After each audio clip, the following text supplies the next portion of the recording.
নমস্কার, কেমন আছো সবাই? আমার চ্যানেলের নতুন আরও একটি ভিডিওতে তোমাদের সবাইকে স্বাগত জানাই। আজ হচ্ছে রবিবার, সকাল 6:30 নাগাদ বাজে। এত সুন্দর একটা মুহূর্ত তোমাদের সঙ্গে আমিও উপলব্ধি করলাম।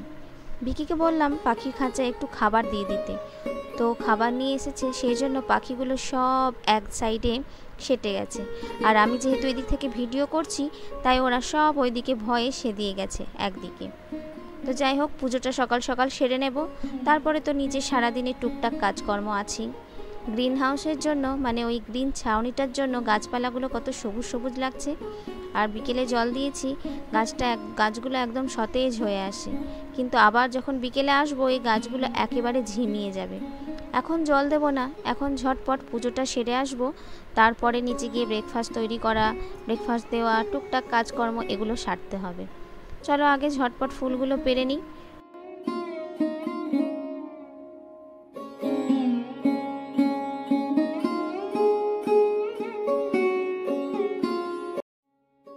দিদি বাড়িতে না থাকলে একবারে ঘুম থেকে উঠেই আমি পাখিদেরকে খাবার দিতে আসি, সে তো তোমরা জানোই। প্রথমে ছাদে দিই, তারপরে মাঝের খাঁচাগুলোতে দিই। কিন্তু এখন তো পায়ে ব্যথা আছে, তো সেই জন্য আর একদম সকালে আসি না, ওই পুজো দিতে আসি তখনই এসে খাঁচাতে খাবার দিই। কিন্তু আজকে যেহেতু একটু তাড়াতাড়ি এসেছি, তাড়াতাড়ি বলতেও 6:30, প্রায় অনেকটাই বেলা পাখিদের জন্য।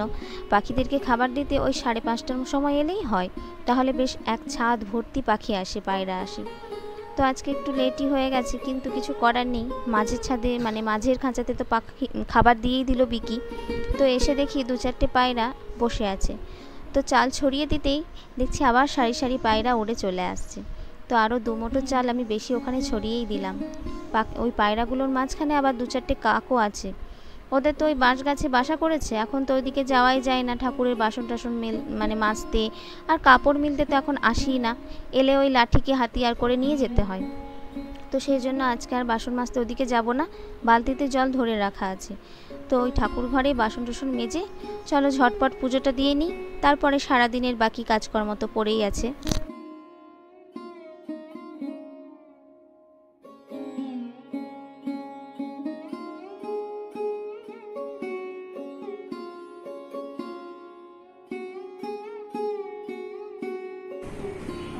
সাতটা 28 মতো বাজে। তো আমার পুজো হয়ে গেছে, ভোগ তুলে নিয়েছি, জায়গা পরিষ্কার করে দিয়েছি।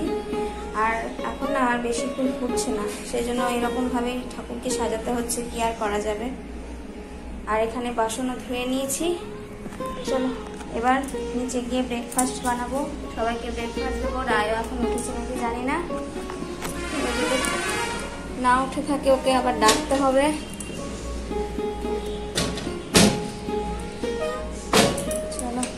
নিচে যাই, সকাল সকাল পুজোর দিকটা হয়ে গেল, এই একটা শান্তি। বাইরে যেমন রোদ, সেরকম হাওয়াও দিচ্ছে। ও রোদটা প্রচন্ড, বৃষ্টির নাম নেই, একটু বৃষ্টির দরকার। তো সকাল সকাল পুজো হয়ে যাওয়াতে একটা শান্তি, যে ওপরের দিকটা সারা হয়ে গেল, ঠাকুর ঘরের দিকটা সারা হয়ে গেল। এবার যা কাজকর্ম সারাদিন করতে, মানে কোনো চিন্তা নেই। পুজো দিয়ে এসে সবাই একটু প্রসাদ মুখে নিয়ে নিয়েছি, তারপরে ব্রেকফাস্টটা তৈরি করে নিয়েছি। ওই যে গ্লাসে আমার অ্যাফ্রেশ রেডি, আর এখানে শেক রেডি। রায় ঘুম থেকে উঠে গেছে, কিন্তু সোফাতে এসে এখন ওর ঘুমটা ভাঙাচ্ছে আর কি। আর এই যে রায়ের খাবারটাও এখানে রেডি করে দিয়েছি, ও তো এখন এই কাপটাতেই খায়, ঢাকনা দেওয়া বেশ সুবিধা, তাই না? খাবারটা দিয়ে দিয়েছি। আর এই যে আমার ওষুধের পোটলা নিয়ে একেবারে বসেছি। খাবার খাওয়া তো না, খাবার খাওয়ার আগে থেকে মানে পেটে আগে ওষুধ দাও, তারপরে খাবার খাও, তারপরে আবার ওষুধ খাও। চলো ঝটপট খাবারটা খেয়ে নিই।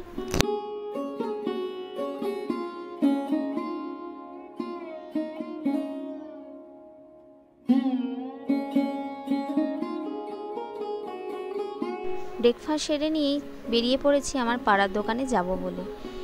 ঘরে মাছ মাংস ডিম থাকুক বা না থাকুক, একে ছাড়া কিন্তু সংসার অচল। সে হচ্ছে আলু। আলুটা বাড়িতে একদম বাড়ন্ত হয়ে গেছিলো, সেই জন্যই নিতে আসা। আর খুব বেশি বেলাও হয়নি, তো ভাবলাম যে এখনই যাই, দোকানটা ফাঁকা পাবো। গরমের দিন তো 8:30টার মধ্যেই প্রচণ্ড ভিড় হয়ে যায়। সবাই ভাবে একটু তাড়াতাড়ি যাই, তাহলে দোকানটা ফাঁকা পাবো। তো আমি নিয়ে যাব না, কারণ পাটা এখনও ভালো মতো সারেনি। আলুটা ওজন করিয়ে রাখবো, তারপর বিকি এসে নিয়ে যাবে।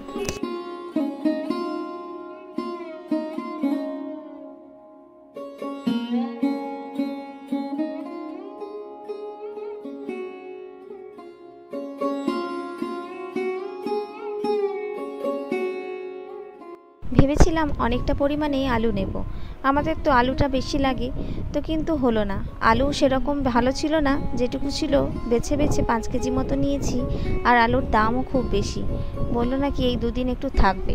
তো ভাবলাম যে না, আর বেশি নিয়ে কাজ নেই, তো ওটা আমি নিয়ে চলে এসেছি আর বিকিকে ডাকিনি, কারণ ওইটুকু আলু মানে ওইটুকু ওজনের জিনিস আমি আনতে পারবো। আর বেশি কিছু সবজিপাতি আনিনি, এনেছিলাম অল্প একটু আদা আর কাঁচা লঙ্কা। তো ওই যে কাঁচা লঙ্কাটা দেখতে পাচ্ছ ক্যারি ব্যাগে নিয়ে বসেছি, ওর বোঁটাগুলো ছাড়িয়ে ধুয়ে রাখবো। এদিকে রায়ের পেয়ে গেছে খিদে, তো বলেছিল সকালে ভাত খাবে, ভাত হয়ে গেছিলো। তো আলু সেদ্ধ আর ভাত, আলু সেদ্ধর মধ্যে বিশেষ কিছু নয়, একটু পেঁয়াজ ভাজা আর লবণ আর তেল আর একটু ঘি নিয়েছি ভাতের মধ্যে, এই দিয়ে মাখিয়ে চুখিয়ে খাইয়ে দিচ্ছি। আর মানে কোনো মাছ মাংস ডিম সব সময় লাগে না, যদি একটু কেউ ভালোবেসে একটু যত্ন করে মেখে খাইয়ে দেয় তাহলেই সেটা অমৃত। আর সেটা যদি মায়ের হাতে হয় সেটা তার তো কথাই আলাদা। তো ওখানে বসেছে পড়তে, ও খিদে পেয়েছে বলল, তো সেই জন্য আমি একটু খাইয়ে দিচ্ছি। আর বলেই ছিল যে আমাকে কিন্তু আজকে ভাতটা খাইয়েই দেবে, তো আমি খাইয়ে দিচ্ছি। আর যেহেতু অঙ্ক করছে সেই জন্য সুবিধে হলো, নাহলে পড়া মুখস্থর যদি কিছু হতো তাহলে তো আর খাইয়ে দেওয়া হতো না, কারণ পড়তে পড়তে খাওয়া হয় না, ও তো লিখছে, সেই জন্য আমি টুক করে এই ফাঁকে খাইয়ে দিলাম।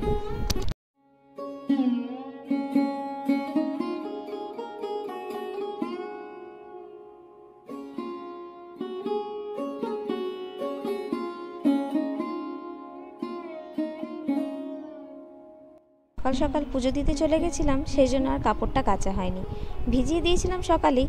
কিন্তু ভেবেছিলাম যে পুজো টুজো দিয়ে আসি, তারপরে এদিকে টুকটাক কাজকর্মগুলো যখন সারা হবে একটু সময় ফাঁকা পাবো, তার মাঝখানেই ঠিক কাপড়গুলো কেচে নেব। তো ওদিকে কাপড় কাচা ধোয়া হয়ে গেছে, নিচেই মিলে দিচ্ছি। জামা কাপড় সেরকম কিছু মানে ছিল, কিন্তু সেরকম বেশি পরিমাণে জামা কাপড় ভেজাইনি, অল্পই ভিজিয়েছি, যেগুলো এখানেই মিলে দেওয়া যায়। কারণ ছাদে ওঠানামা এখন আমার পক্ষে কষ্টকর, না হলে 2-1টা জামা কাপড় মানে জামা কাপড় কাচলেই আমি সেটা ছাদেই মিলে দিয়ে আসি, তা তোমরা জানো। কারণ এখানে ওই একটু করে রোদে সরিয়ে সরিয়ে মেলার থেকে একেবারে ঠাঁই রোদে কাপড়গুলো শুকিয়ে যাবে, আর একবার গিয়ে তুলে আনবো, ওটাই আমার ভালো লাগে। কিন্তু যেহেতু পাটা এখনও সাথ দিচ্ছে না, সেই জন্য কাপড়গুলো এখানেই মিলতে হচ্ছে। তো যাই হোক, কাপড় মানে আমার ধোয়া হয়ে গেছে, ঝটপট কাপড়গুলো মিলে দিই। আর ওদিকে রান্নাবান্নার জোগাড়যন্ত্রও মাকে করে দিয়েছি, মায়ের রান্নাবান্নাও এখন সারা হয়ে গেছে।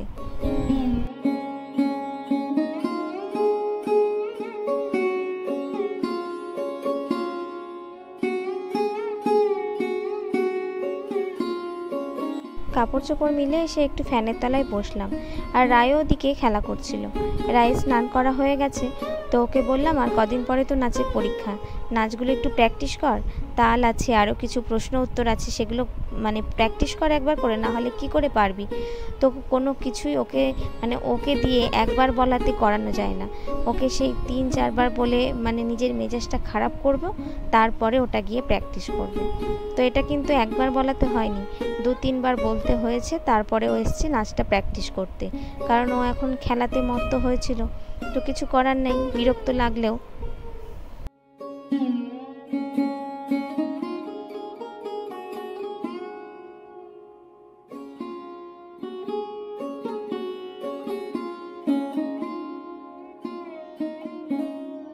বিকেল এখন 4:30 মতো বাজে, আমার গা ধোয়া হয়ে গেছে।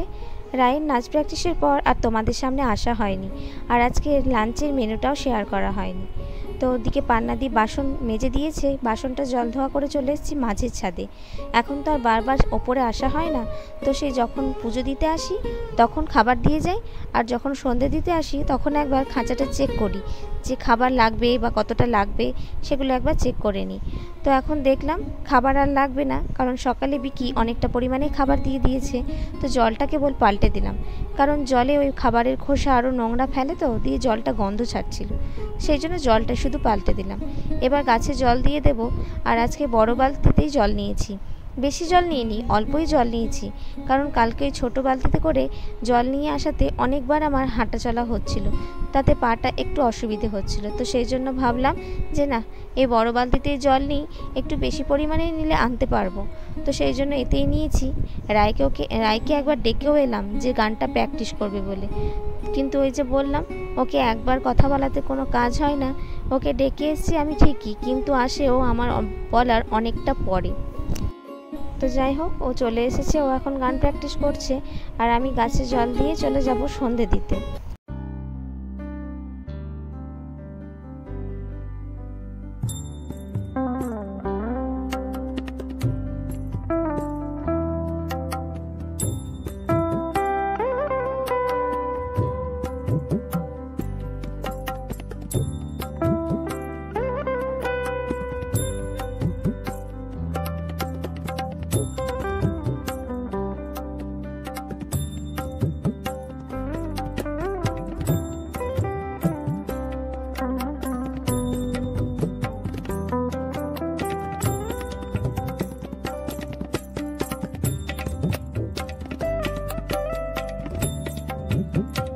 সন্ধে দেওয়ার পর আকাশটা কিন্তু দেখার মতো ছিল, একদম গোলাপি রঙের।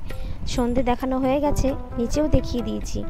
আর এই যে রায় গান প্র্যাকটিস করার পর আমার সঙ্গে ছাদে গিয়েছিল, ও একটু খেলেছে, তারপরে ও প্রচণ্ড ঘেমে গেছিলো, তো নিচে এসে জামা কাপড় ছেড়ে নিয়ে পাউডার লাগিয়ে একটু হালকা পাতলা জামা পরেছে। দুপুরের দিকে জানলাটা বন্ধ করি, তো বিকেলে আর খোলা হয়নি। খুললে বেশ সুন্দর হাওয়া দিচ্ছে, ঘরটাও ঠান্ডা থাকবে। আর সন্ধেবেলাতে ঘরে বসি না পড়তে, যার ফলে লাইটও জ্বলে না, তো বিকেলবেলা জানলাটা আর খোলা হয়নি। তো রায়কে বললাম খুলে দিতে, তো দেখছো ওর আর এনার্জি নাই, থাকবেই বা কী করে, সারাটা দিন মানে সারাটা দুপুরই আজকে ঘুমোয়নি, সেই জন্য আর এনার্জিটা শেষের দিকে। আর এনার্জি থাকতো যদি ওর হাতে এখন বইয়ের বদলে ফোনটা ধরিয়ে দিতাম।